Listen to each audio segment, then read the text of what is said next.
Cette semaine, à l'émission, les recrues exercent leur droit de cité dans les rues de Saint-Jean-sur-Richelieu. Les forces spéciales canadiennes participent à leur façon à l'offensive irakienne sur Hawija. Et c'est parti pour les Jeux Invictus à Toronto. Bienvenue dans la revue.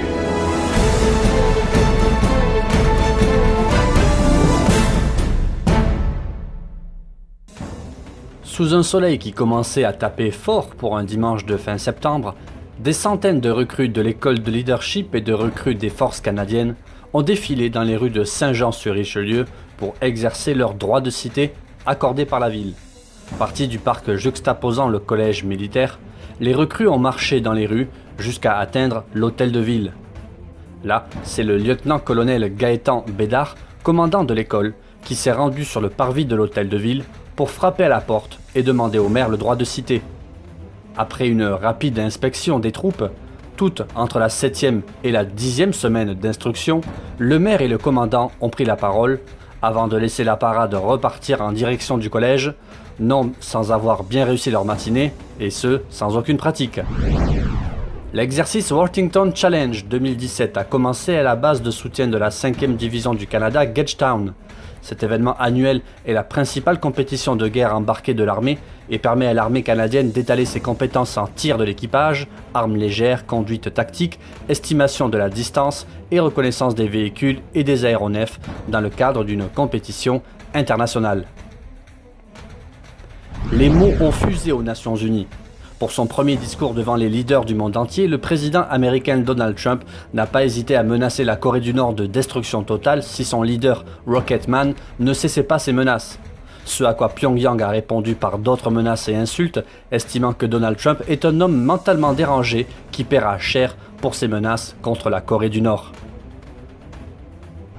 Alors que les forces irakiennes ont lancé une offensive sur Hawija pour éradiquer l'un des deux derniers bastions tenus par le groupe État islamique, désormais acculé dans tous ses fiefs en Irak et en Syrie, les forces spéciales canadiennes prennent part aux efforts aux côtés de leurs collègues irakiens. Les forces armées canadiennes sont actuellement en mission de conseil et d'assistance auprès des membres des forces de sécurité irakiennes aux environs d'Hawija.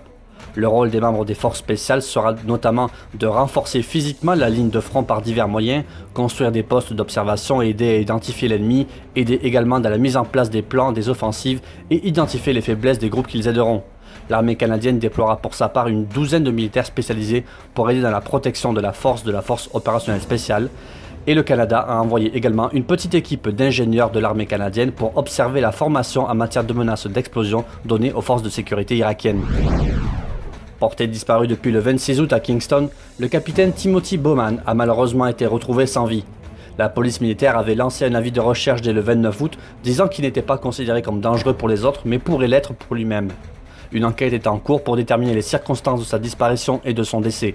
Une commission d'enquête a été convoquée, comme le veut la pratique lorsqu'un membre des forces armées canadiennes décède.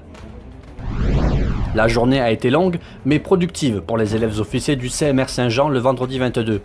Juniors et seniors se sont retrouvés pour apprendre les ficelles du métier, en navigation, montage de outils, rappel et maniement des armes.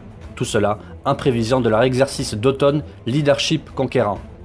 Beaucoup d'apprentissage et de leçons apprises pour ces jeunes qui se sont donnés à fond tout au long de la journée.